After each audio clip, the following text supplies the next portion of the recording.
नमस्कार, मैं नेहा सिंह और आप देख रहे हैं नेशन 24 न्यूज। अब शुरुआत करते हैं कुछ बड़ी खबरों के साथ। देश में जारी कोरोना संकट के बीच आज संक्रमित मरीजों की संख्या में भारी गिरावट देखी गई है। स्वास्थ्य मंत्रालय द्वारा जारी मंगलवार के आंकड़ों के अनुसार देश में बीते 24 घंटों में 2,55,000 से ज्यादा नए मामले सामने आए हैं, जो कि सोमवार की तुलना में 50,000 कम है। वहीं बीते 24 घंटों में 614 लोगों की कोरोना से मौत हुई है। सबसे अधिक चिंता करने वाली बात यह है कि देश में अभी भी 22 लाख से अधिक लोग संक्रमित हैं। हालांकि इस दौरान 2,60,000 से ज्यादा लोग स्वस्थ भी हो गए हैं।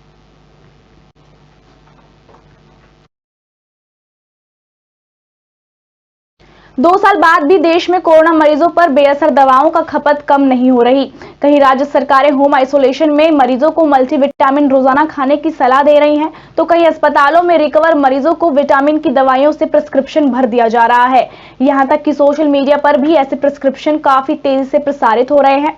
देश में इन्हीं अलग अलग प्रिस्क्रिप्शन पर नई दिल्ली स्थित एम्स के डॉक्टर भी हैरान हैं। इनका कहना है कि सोशल मीडिया के साथ साथ चिकित्सीय वर्ग भी इस तरह की प्रैक्टिस कर रहा है, जिसकी उम्मीद कभी नहीं थी। साथ ही कोविड प्रोटोकॉल को अनदेखा कर राज्य सरकारें भी गलत दिशा निर्देश जारी कर रहे हैं।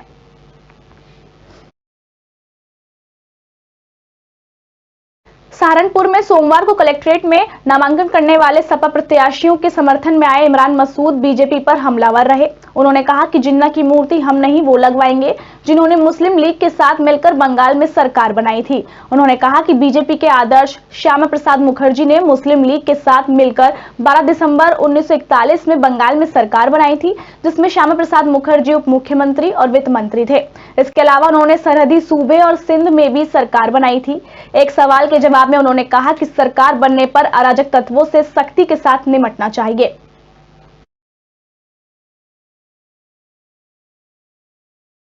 देश के अग्रणी चुनाव विश्लेषक और राजनीतिक रणनीतिकार प्रशांत किशोर का कहना है कि विपक्ष यदि 2024 के लोकसभा चुनावों में भाजपा को हराना चाहता है तो उसे हिंदुत्व, अति राष्ट्रवाद और लोक कल्याण के उसके दुर्जेय मुद्दों में से कम 2 मामलों में आगे निकलना होगा। प्रशांत किशोर ने कहा कि वह विपक्ष को एकजुट करने में मदद करना चाहते हैं ताकि 2024 के आम चुनाव में भाजपा को परास्त किया जा सके।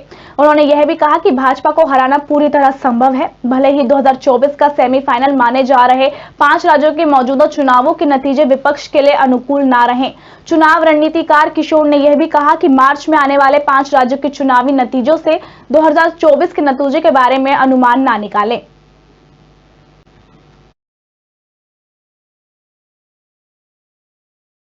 देश में आज राष्ट्रीय मतदाता दिवस मनाया जा रहा है। इस मौके पर कांग्रेस नेता राहुल गांधी ने ट्वीट कर अपील की है। अपनी अपील में उन्होंने लोकतंत्र और वोट के महत्व को भी बताया है। राहुल गांधी ने इसके साथ ही मतदाताओं से सजग रहने और अपने मताधिकार की रक्षा करने का आह्वान किया है।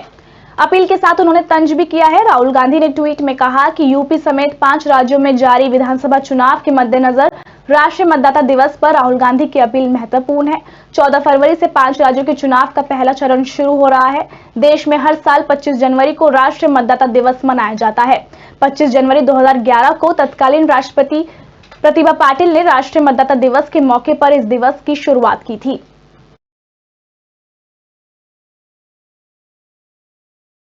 विधानसभा चुनाव लड़ने वाले प्रत्याशी ने कॉलम अधूरे छोड़े दिए तो किसी ने फॉर्म ही गलत भर दिया।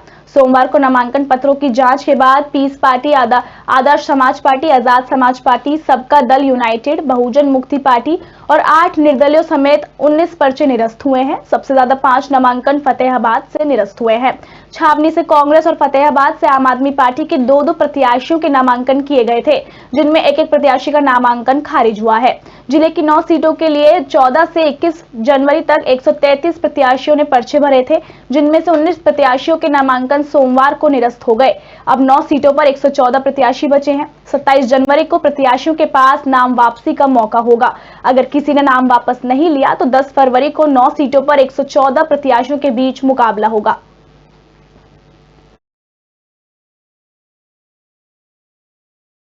और अब बात करते हैं उत्तराखंड की। 26 जनवरी और विधानसभा चुनावों में आतंकी घटनाओं से निपटने के लिए anti terrorism squad alert mode पर है। आतंकी घटना होने की स्थिति में रिस्पांस टाइम और दूसरी एजेंसियों के साथ कोऑर्डिनेशन जांचने के लिए एटीएस ने हरिद्वार में मॉक ड्रिल की। देर रात तक चली मॉक ड्रिल में हरकी पौड़ी क्षेत्र में 4 आतंकियों के घुसने की सूचना टीम को दी गई। सूचना पाकर आधुनिक हथियारों से लैस एटीएस ने जवानों और स्पाइनरों के साथ हरकी पौड़ी को घेर लिया।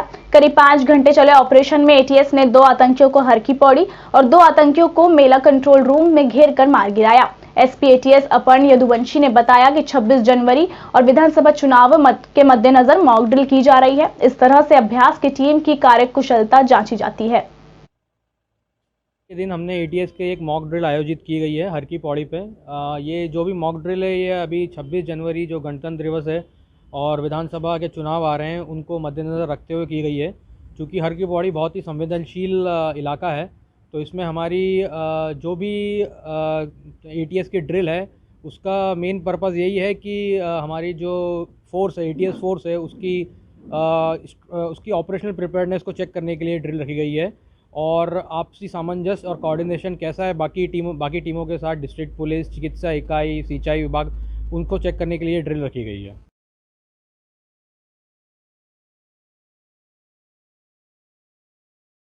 जिस तरीके से समाजवादी पार्टी के मुखिया अखिलेश यादव ने उत्तर प्रदेश के अंदर छोटे छोटे दलों को अपने साथ मिलाकर यूपी की हवा समाजवादी पार्टी के हक में घुमाने की कोशिश करी है, वहीं उत्तराखंड में भी समाजवादी पार्टी में कई नेता इसमें शामिल हो रहे हैं। कई ऐसे बड़े बड़े नेता हैं जो कांग्रेस और भाजपा छोड़कर अब समाजवादी पार्टी में शामिल हो रहे हैं।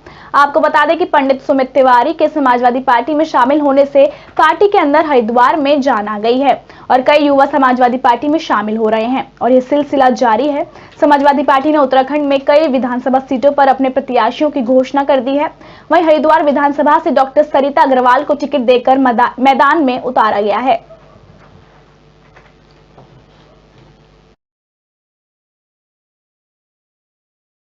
देख रहे हैं लगातार पिछले कुछ वर्ष में जब से भाजपा की सरकार आई है उनने उद्योग और जो व्यापार है चौपट कर दिया है।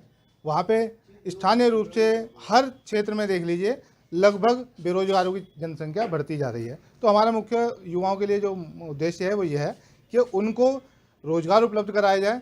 यहाँ पे एक ऐसा सेटअप तैयार किया जाए जिसमें जहाँ पे वैकेंसी हो सकती है उसका एक हम खाका तैयार करें और उसमें जो बेरोजगार लोग हैं उनका भी एक खाका तैयार करें। अगर कहीं किसी की जरूरत पड़े जो सेवा योजन विभाग को काम करना चाहिए वो काम हम करने का काम करेंगे और किसी भी लेवल पे मजदूर हो, प्लम्बर हो, इलेक्ट्रीशियन हो, यहाँ योग्यता के अनुसार जो भी व्यक्ति होगा उससे संबंधित उसको रोजगार उपलब्ध कराने का काम समाजवादी पार्टी करेगी। इस तरह से रहेगा कि मैं महिलाओं और बच्चों के लिए हमेशा से काम करती आ रही हूँ। पिछले 20 सालों से मैं एक समाज सेविका हूँ और विगत वर्षों में मैं इसी पे काम करती आ रही हूँ। तो एक तो मेरा मेन तो एजेंडा वही है, महिलाओं और बच्चों के लिए निरंतर विकास के लिए मैं प्रयत्नरत हूँ। दूसरा मेरा एक मुद्दा ये भी है कि जो हमारा युवा नशे की वजह से भटक रहा है, अगर हमारे युवा नहीं रहेंगे तो फिर हमारा तो कुछ भविष्य नहीं है हमारे माँ बाप के लिए। तो मैं नशा मुक्त समाज की कल्पना करती हूँ और मैं नशे के लिए रोकथाम के लिए प्रयास करूँगी। ड्रीम प्रोजेक्ट क्या रहेगा अगर आप विधायक बन जाए?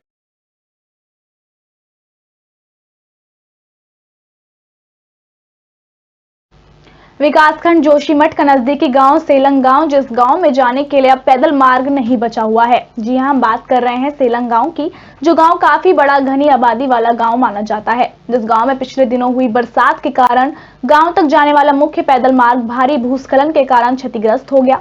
जहां पर भारी भूस्खलन हुआ है ठीक उसी जगह पर बद्रीनाथ एनएच गुजरती है, जो इसी भूस्खलन के कारण पूरी तरह से बर्बाद हो गया।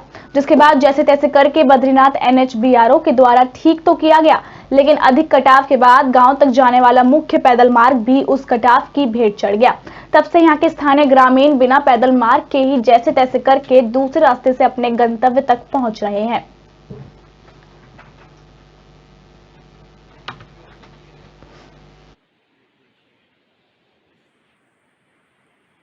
सीमांत घाटी का ध्वस्त गांव माना जाता है पेंग मुरुंडा गांव को, जहां जाने के लिए मिलों खड़ी चढ़ाई पार करनी होती है।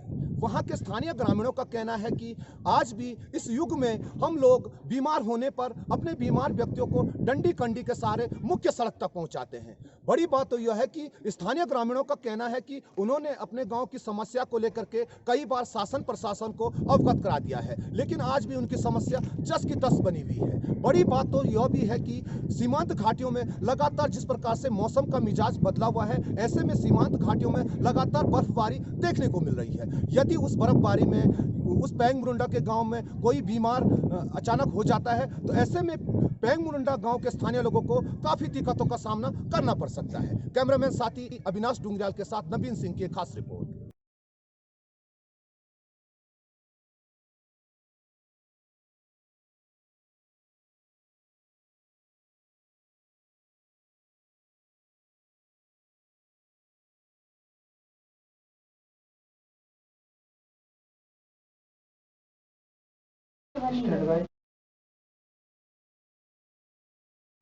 सीमांत घाटी का दोस्त गांव माना जाता है पेंग गांव को, जो गांव आज के इस युग में विकास से कोसों दूर है, जहां के लोग न जाने कितने वर्षों से अपने गांव में सड़क जैसी सुविधा के लिए तरस रहे हैं।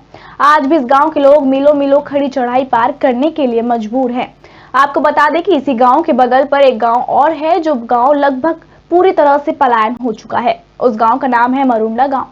हालांकि इस गांव में किसी समय पर काफी चहल पहल देखी जा सकती थी। बड़ी बात तो यह है कि इस गांव में अधिकांश परिवार भोटिया जनजाति के लोग निवास करते हैं। यहां पर स्थानीय ग्रामीणों का कहना है कि उन्होंने कई बार अपने गांव की समस्या के बारे में प्रशासन को अवगत करा दिया है, लेकिन आज भी हमारी समस्या जस की तस बनी हुई है। सीमांत घाटी का ध्वस्त गांव माना जाता है पैंग मुरुंडा गांव को, जहां जाने के लिए मिलों मिलों खड़ी चढ़ाई पार करनी होती है। वहां के स्थानीय ग्रामीणों का कहना है कि आज भी इस युग में हम लोग बीमार होने पर अपने बीमार व्यक्तियों को डंडी कंडी के सहारे मुख्य सड़क तक पहुंचाते हैं।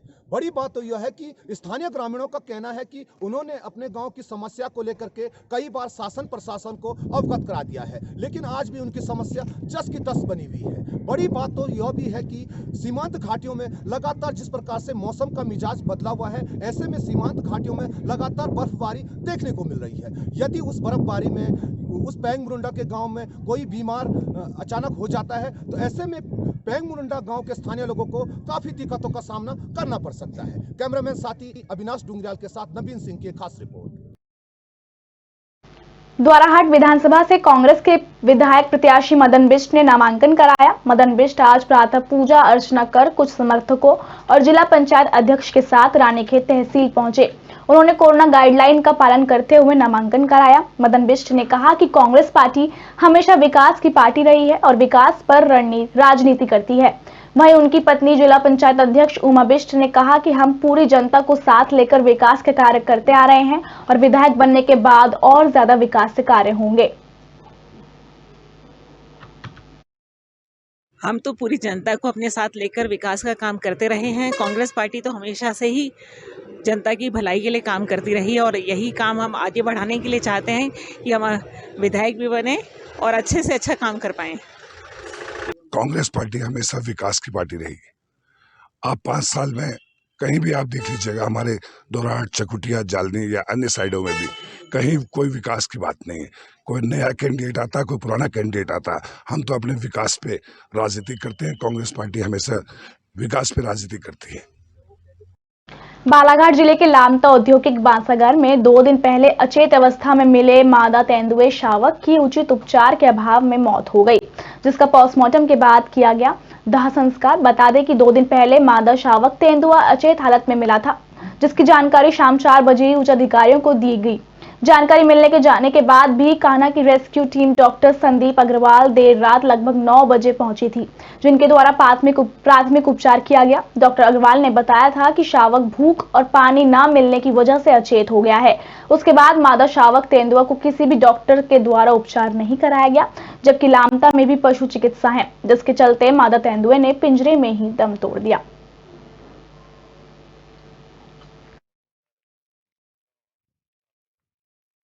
यहाँ पे एक तेंदुआ का बच्चा है, उसकी डेथ हो गई थी, तो फॉरेस्ट डिपार्टमेंट ने हमसे संपर्क किया, उसकी पोस्टमार्टम करना है करके उसके लिए हम लोग यहाँ आए थे। क्या पाया? अभी तो की मृत्यु किस कारण से हुई थी? अभी जो हमारे प्राथमिक तौर पे समझ में आया कि इसने खाना पीना बंद कर दिए थे, क्योंकि काफ़ी खून की भी काफ़ी कमी समझ में आ रही है इसमें, और कमजोरी भी काफ़ी है, शरीर इसका पीला हो गया है। हो सकता है खाना पीना इसने बंद कर दिया हो, इस कारण से इसकी डेथ हो गई। 2 दिन पहले इसी डिपो में एक तेंदुआ का शावक लगभग अचित अवस्था में मिला।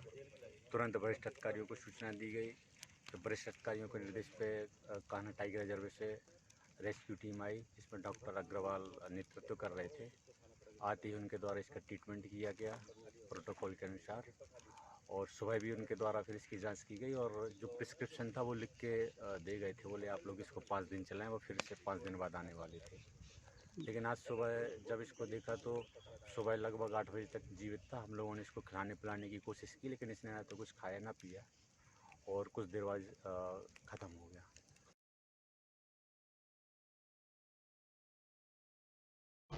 मामला भिंड जिले के अस्पताल का है, जहां स्टाफ नर्स की लापरवाही से कल्लो मृदा नामक प्रसूता ने अस्पताल के मुख्य गेट पर ही बच्चे को जन्म दे दिया, जिससे नवजात की कड़ाके की ठंड के कारण मौके पर ही मौत हो गई। गंभीर अवस्था में महिला प्रसूता को जिला अस्पताल में भर्ती कराया गया, जहां उसकी हालत चिंताजनक बनी हुई है। परिजनों ने बताया, दर्द से कहराती प्रसूता कल्लो को परिजनों द्वारा आधी रात डिलीवरी के लिए भर्ती कराने लाया गया था। परिजनों का कहना है कि निवेदन करने के बाद भी अस्पताल में भर्ती नहीं किया गया। परिजनों का आरोप है कि अस्पताल के स्टाफ और नर्स अल्ट्रासाउंड न करने पर किसी प्राइवेट स्कूल हॉस्पिटल में ले जाने का दबाव बनाते रहे।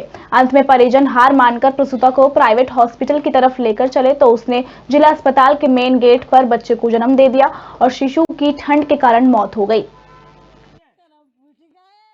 अंदर ले गए, वो फोन चला रही थी मैडम।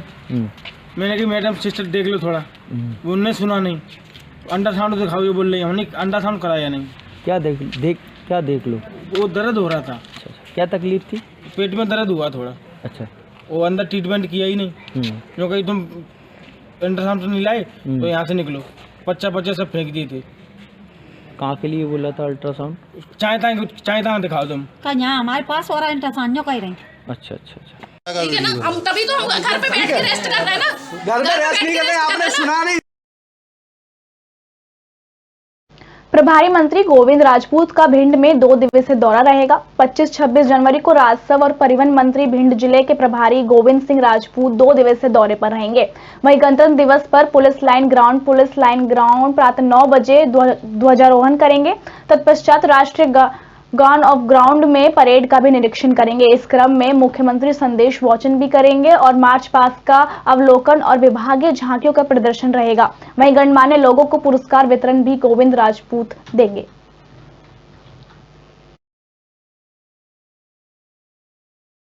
जहरीली शराब कांड में जिसमें 4 लोगों की मौत से प्रशासन हरकत में आ गया है। अवैध शराब बनाने वाले धर्मवीर बघेल सहित 4 माफियाओं को गिरफ्तार कर जेल भेज दिया है। वहीं जहरीली शराब की बिक्री के ठिकाने को आज पुलिस ने नगरपालिका के साथ कार्रवाई करते हुए रत्नपुरा स्वतंत्र नगर स्थित निर्माणाधीन धर्मवीर बघेल के मकान को एंटी माफिया कार्रवाई के तहत जेसीबी चलाकर जमींदोज कर दिया है, जिससे शराब माफियाओं के कान खड़े हो गए हैं। अब जिले में कहीं भी इस प्रकार की अवैध गतिविधि पाई जाती है तो अर्जित संपत्ति को प्रशासन तहस नहस कर देगी।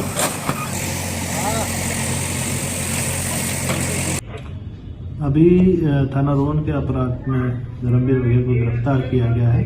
इसके द्वारा अवैध रूप से जहरीली शराब का निर्माण किया जा रहा था। इसकी जो संपत्ति है, जब उसकी जानकारी ली गई तो उसका एक अवैध रूप से एक निर्माणाधीन मकान था, जिसको आज प्रशासन द्वारा तोड़ा गया। स्वाधीनता दिवस की पूर्व संध्या पर ग्राम लहलोरी निवासी 2nd वार्डर 1971 में अपने दुश्मनों से लोहा लेते हुए शहीद हुए कैप्टन रामचरण सोनी की 105 वर्षीय पत्नी वीरांगना विद्यावती का भिंड जिले की इकाई सैनिक संघ के अध्यक्ष राकेश सिंह कुशवाहा ने अपने साथियों के साथ उनके गृह गांव पहुंचकर शॉल श्रीफल देकर सम्मान किया और उनकी लंबी उम्र की कामना की। वहीं अध्यक्ष के साथ पहुंचे रिटायर्ड सैनिकों ने वीरांगना के पैर छूकर आशीर्वाद लिया।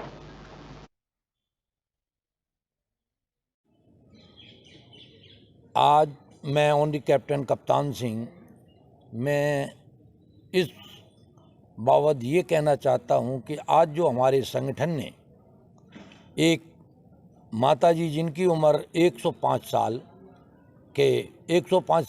के नज़दीक है, वहाँ घर पे जाके हम लोगों को जब ये पता चला कि माताजी की उम्र 105 साल है और ये सेकंड वर्ल्ड वार की वीरांगना है।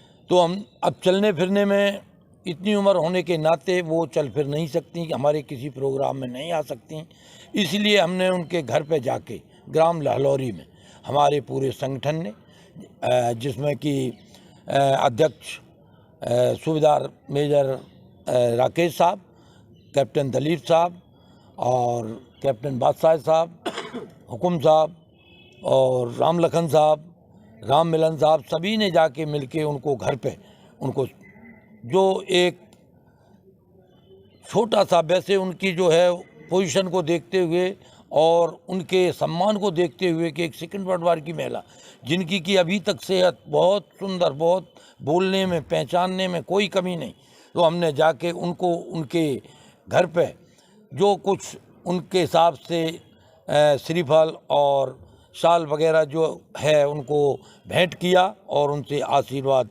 प्राप्त। नरसिंहपुर जिले में रेत की खदानों का ठेका धनलक्ष्मी कंपनी का है। धनलक्ष्मी के कर्मचारियों द्वारा किसानों और आम जनता की ट्रॉली को जब्त करने की बात को लेकर राज्यसभा सांसद कैलाश सोनी ने कहा कि उनकी कोई अधिकार नहीं कि वो आम जनता की ट्रॉली जब्त करें। हम प्रारंभ से इस बात के लिए कटिबद्ध हैं और प्रयासरत हैं कि आम आदमी को, गरीब और मजबूर आदमी को 2000 रुपये ट्राली, हमारी तो डिमांड 1500 थी, लेकिन उनकी रॉयल्टी और डीजल का खर्चा, ढुलाई, ये सब मिला करके जिला प्रशासन से ये बात तय हो गई है कि पंचायत के काम और जो प्रधानमंत्री आवास हैं उनके लिए पंचायत से लिखा करके जिला पंचायत स्वीकृति जारी करेंगे और 2000 रुपये प्रति ट्राली के हिसाब से ये रेता उपलब्ध कराई जाएगी। हम प्रयासरत हैं कि आम आदमी के लिए भी, गरीबों मजबूर आदमी के लिए, ठेकेदार और बड़े निर्माण के लिए हम बात नहीं करते, लेकिन आम आदमी के लिए भी 2000 में जिला प्रशासन से हमारी अपेक्षा है कि हमें चाहे डिपो बना करके हम वहाँ से उठा लेंगे, हमें 2000 रुपये ट्राली में रेता आम आदमी को मिलना चाहिए। इस समय मैं राज्यसभा सांसद कैलाश सोनी के निवास तपस्या पर मौजूद हूँ। कैलाश सोनी ने धनलक्ष्मी की मनमानी पर कहा है कि धनलक्ष्मी के कर्मचारी जो ट्रालियों को पकड़ रहे हैं उनका कोई अधिकार नहीं है। किस अधिकार से, क्या वो अधिकारी हैं कि किसानों की और आम व्यक्तियों की ट्राली को जब्त कर लेते हैं। नरसिंहपुर से अमित वर्मा। इस बुलेटिन में फिलहाल इतना ही। नमस्कार।